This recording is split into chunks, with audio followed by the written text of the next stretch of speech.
everyone, it's the weekend. Welcome to News Generation. My name is Ifwa. Coming up, the world celebrated families on Friday, May 15th. We bring you a story of a special family. You also shared how things are like in your family with us. A math and science education survey put Ghana last at 76th place. And lesson notes. Do you know what they are and who they are for? Stay with us to find out. News Generation, supported by Cowbell with Vitarid. We all know how important good nutrition is to grow up big and strong. Not only is cowbell milk enriched with 28 vitamins and minerals, it's also boosted by the 5 most important vitamins, which we call Vitarid. It's got vitamin A for good eyesight development. It's got vitamin C to help fight infections. It's got vitamin D and calcium to help build strong bones and teeth. It's got vitamin E to help with body protection. And it's got vitamin K for general well-being and immunity. For good health and vitality, only Cowbell with Vitarid puts you on the fast track.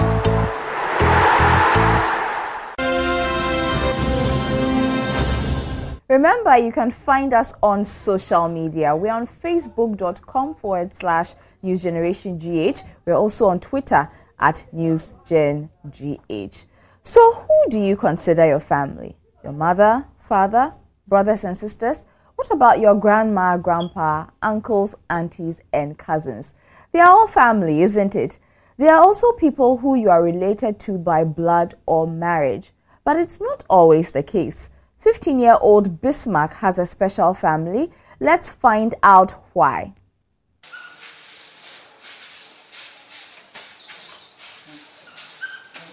It's a Sunday morning, and 14-year-old Bismarck Dovo is the first one up. He's the eldest of 7 children and is responsible for getting the house in order, sometimes even before his mother wakes up. He has 2 brothers and 4 sisters. They all eventually make it out of bed and get to work doing one thing or another.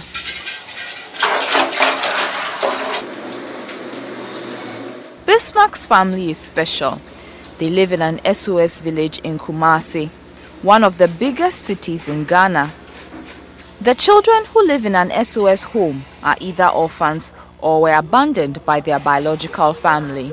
So not all the children here are from the same parents. Around 2006, I was in Nigeria with my mom and my dad. So my mother felt very sick, and then my father brought her to Ghana, and she died in Ghana here. And after the burial, my mother's, the one my mother is after, came to fill the form at SOS. Then she brought us to SOS Kumasi. When I came here, I saw lots of people whom I was able to interact with because they showed me a broad smile on their faces. House 8 was my final place to stay, so whilst I was there, I met some children like Theophilus and Ousua, and I socialized with them, and now we are now family. They are just like you are in the house with your siblings. So we play together, we learn together, and it is cool. In Ghana, there are usually 2 types of families. The nuclear family with a mother, father, brothers and sisters. There's another type of family called the extended family with mommy, daddy, siblings and sometimes grandma, grandpa, uncle, auntie and cousins, all living together in a home. But in the SOS family, there's a mother and children. There are 8 families like this here. The most interesting thing is, well, trying to create love for children you don't know anywhere. Children from various backgrounds, you have to create love for them. You have to tolerate them no matter the situation. There's a father too. He's the village director and sees that all 110 children who live here are taken care of. When they see me in the home, they rush. Everybody comes to give daddy a hug because they like hugging a lot. I don't know what it means to them, but it means some warmth. And this is Bismarck's family now.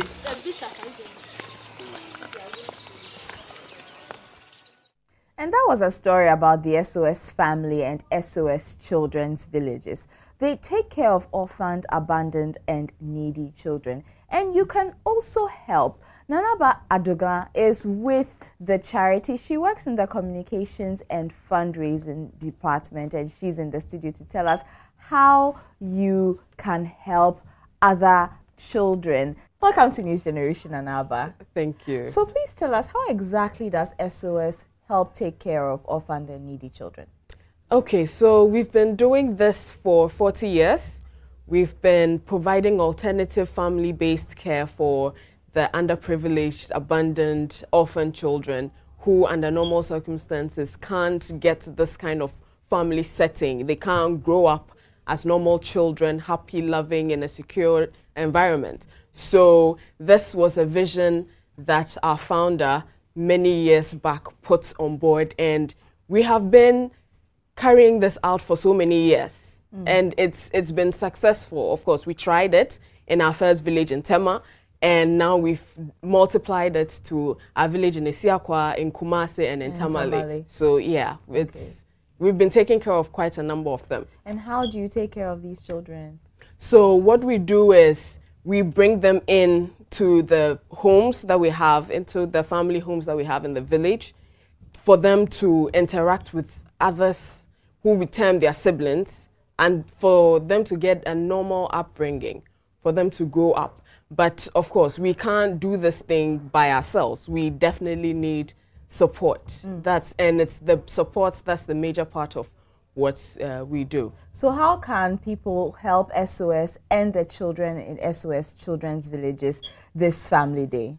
This Family Day, we are entreating corporates, individuals, religious organizations, all entities to just lend a helping hand to help these children build their self-esteem, to help give us the opportunity to bring in more children to take care of from childhood right up till they finish tertiary education, for them to be self-sustaining adults. We want all these people to come on board. There's no amount that is ever too small or too big. So we entreat everyone who sees the SOS vision, who see what we do as an organization, who are touched by it, to lend a helping hand in whatever way possible. Donations, your time, spending your weekends, or people taking us up as the CSR to be able to help us cater for these children. Because as you know, it's not easy taking care of a child, a baby, all the way till they're in tertiary education. It's not an easy job. So we need the support. And how can people contact you? Oh, our national office is at Asylum Down. We can also call. We have a few numbers. I can put one, 0277 374670. Okay.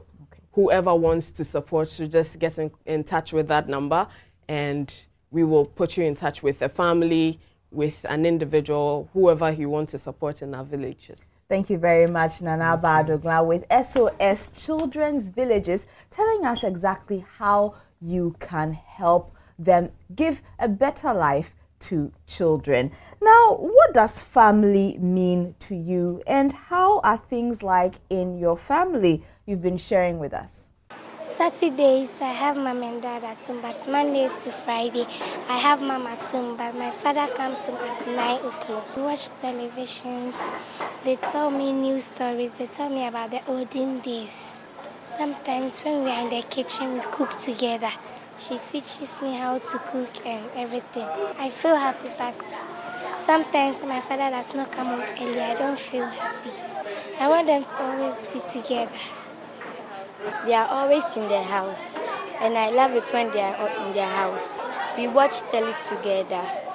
Then they teach me some new songs and rhymes. Then after that, they shows me my homework. Then when we are going somewhere, they always take me there, so I feel so excited. I want mom and dad to take me to a mall. Whenever I go to the mall, I feel so happy. So maybe tomorrow I won't be happy, so If they take me to them, I'll be happy. Well, my father is a late comer. He doesn't come to the house early. And my mom also comes to the house late. So if they are not there, I have fun by playing game or either playing with my friends. Well, it's bad, but I can't do anything about it because they have to work to cater for me. I like the three of us to go out and have fun, go to places, so that at least I'll know that tomorrow I'll have fun with them. So that the rest of the days, if they don't come to work early, I know that I've already had fun with them. Every day I have them at home. But mom, because I'm in school, so she comes home in the evening, but I'm still fine. Daddy, he's also in the house. But sometimes when my mommy is taking me, he also comes along. It's because he has work to do. I want them to stop any important thing they have at work and come and have fun with me at home. I feel very happy when they're in the house. The biggest ever global school rankings were published earlier this week. It got a lot of people talking, especially Ghanaians, because out of 76 countries in the world, we came last. This is how the survey was done. 76 countries from all over the world were selected for an educational survey by the Organization for Economic Cooperation and Development. The rankings show the links between education and economic growth in the various countries.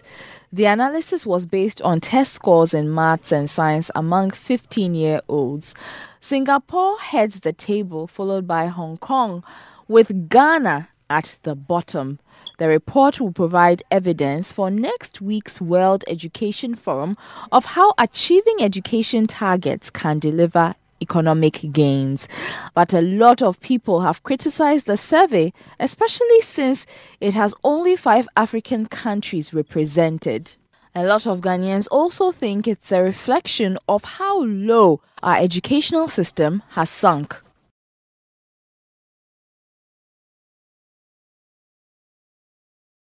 So what do young people think about the Ghanaian educational system? Here are your views on WhatsApp.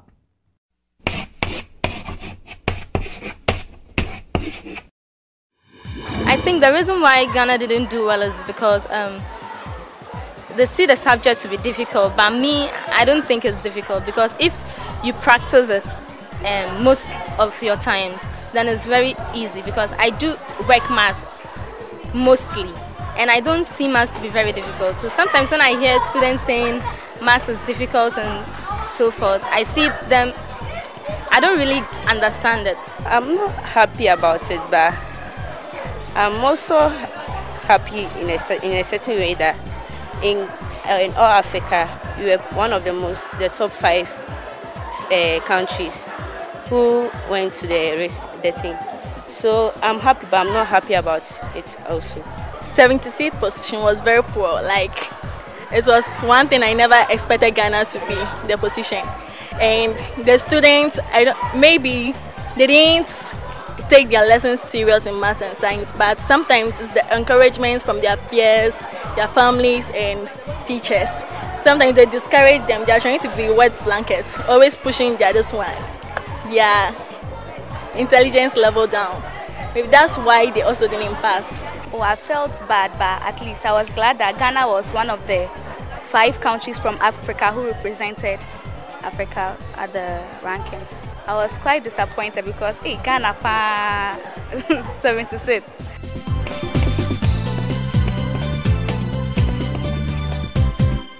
Your views on WhatsApp. More News Generation after this. We all know how important good nutrition is to grow up big and strong. Not only is cowbell milk enriched with 28 vitamins and minerals, it's also boosted by the 5 most important vitamins, which we call VitaRich. It's got vitamin A for good eyesight development. It's got vitamin C to help fight infections. It's got vitamin D and calcium to help build strong bones and teeth. It's got vitamin E to help with body protection. And it's got vitamin K for general well-being and immunity. For good health and vitality, only cowbell with Vitarich puts you on the fast track.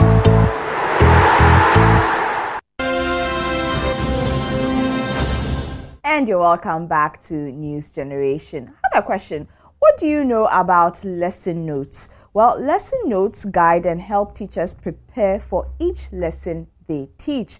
But a report by the Education Ministry says nearly 5 out of 10 teachers do not do their lesson notes. The situation is said to be worse in the 3 northern regions.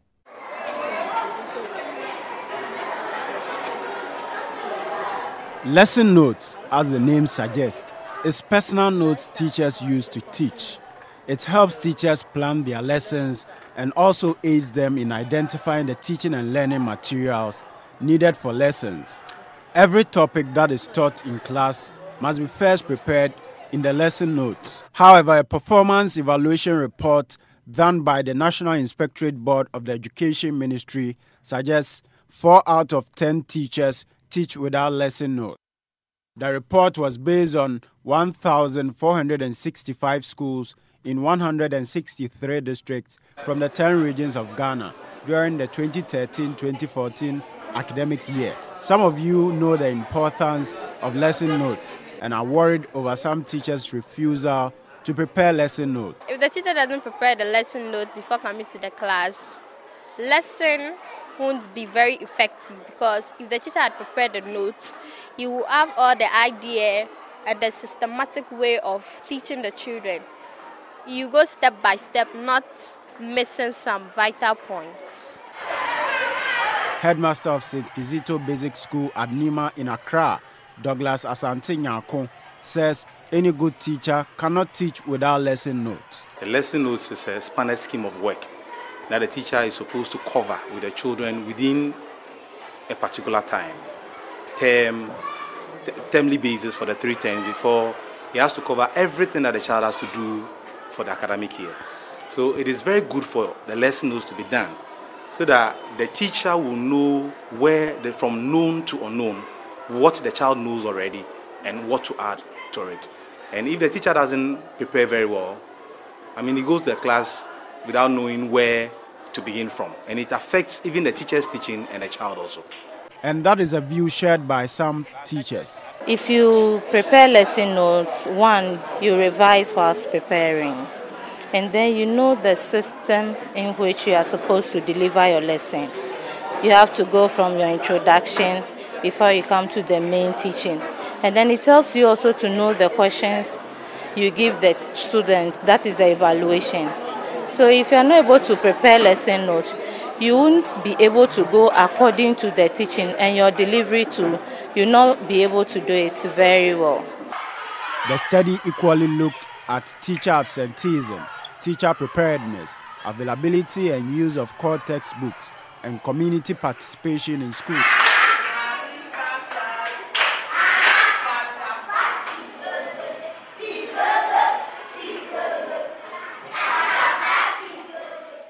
So now you know all about lesson notes. We'll tell you what's going on elsewhere in the world after this break.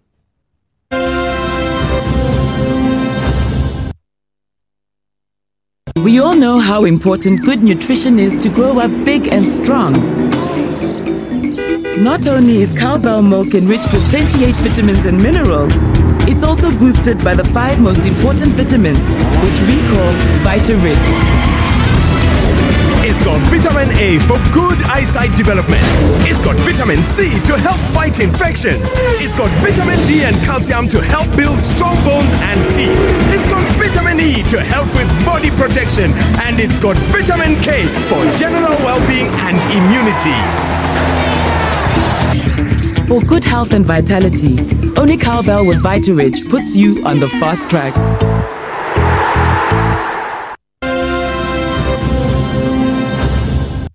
And you're still watching News Generation. Time to tell you what the world has been talking about. And more than 20 people have lost their lives in Burundi. This follows protest against the president's attempt to run for a 3rd term in office. More than 50,000 Burundians have fled the violence to neighboring nations in recent weeks. That's what the world is talking about.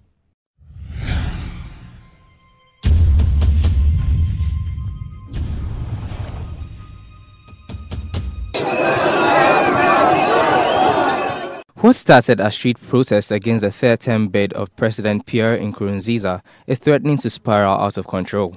This follows an attempted coup by some army and police generals on Wednesday in the landlocked African nation.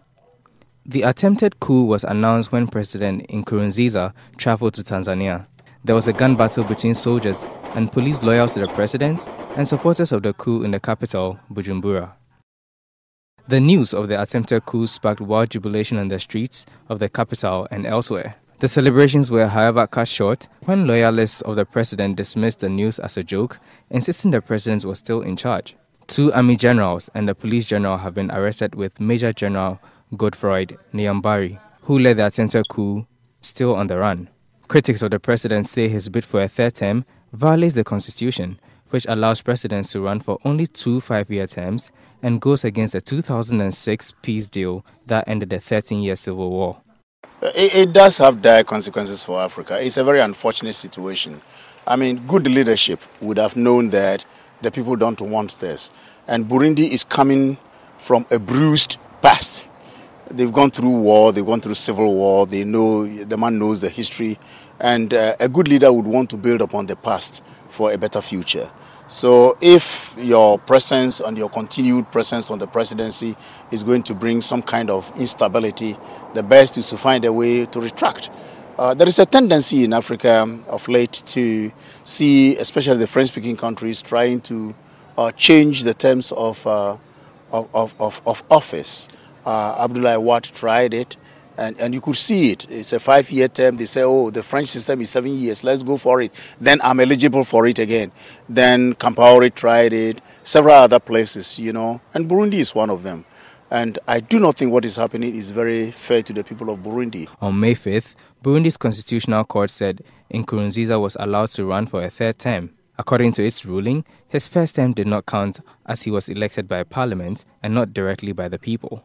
The president has been ruling for 10 years, so why wouldn't he just step down for someone with fresh ideas to come up and then rule the nation so that at least it can move up in its economic level? I don't like it because it's discriminating to other people, but I mean, it might not be what the people want, but we don't always get what we want. If allowing him to go for a third term would prevent people from dying and all the fighting, I think they should just go along with it, like the Equatorial Guineans have done, and there'll be peace. Yeah, it's a good idea because if he has been able to sustain the country for 2 terms, then he should be able to do it again.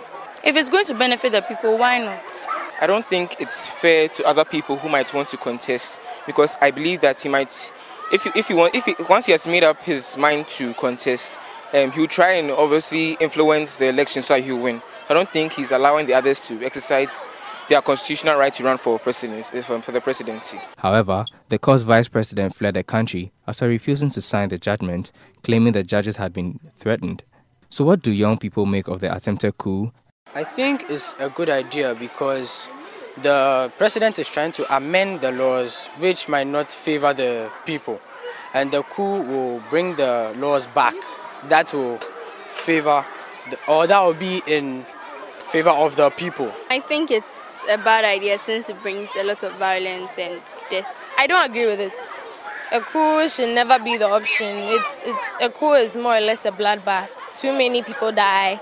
20 good lives have been lost, and it's never the best option. It's not a good idea because there's going to be bloodshed. People are going to die, so I don't agree with the coup. I think it's unnecessary because it will lead to bloodshed, and the country is the second poorest in the world. So I believe the coup will just worsen their woes, so it should be completely avoided. Calm has returned to Burundi's capital, Bujumbura, after soldiers loyal to the president took control of affairs. And here's a short news roundup before we go.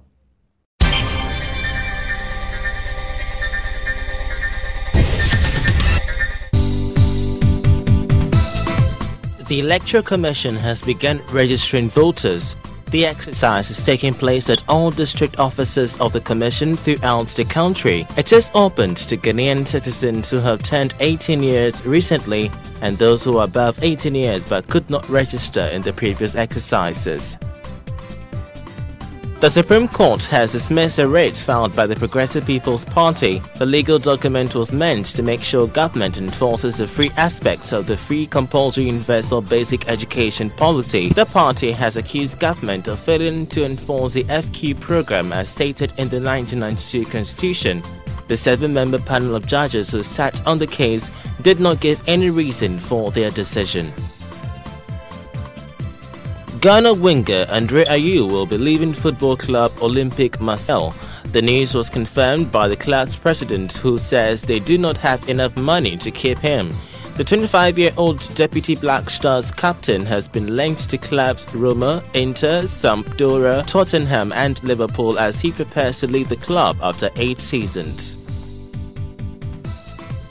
The entire US 4x100-meter relay team have been stripped of their London 2012 Olympic silver medals. This is because of Tyson Gay's drag ban. Former 100-meter and 200-meter world champion Gay was suspended for a year after testing positive for a banned steroid.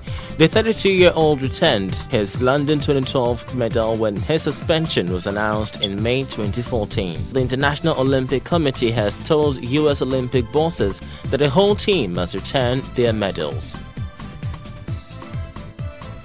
More than 700 migrants from Bangladesh and Burma have been rescued from a sinking boat off Indonesia's coast. Reports say another boat was turned back by the Indonesian Navy. The fate of another vessel which stranded migrants off the coast of Thailand is unclear after it was towed out of Thai waters.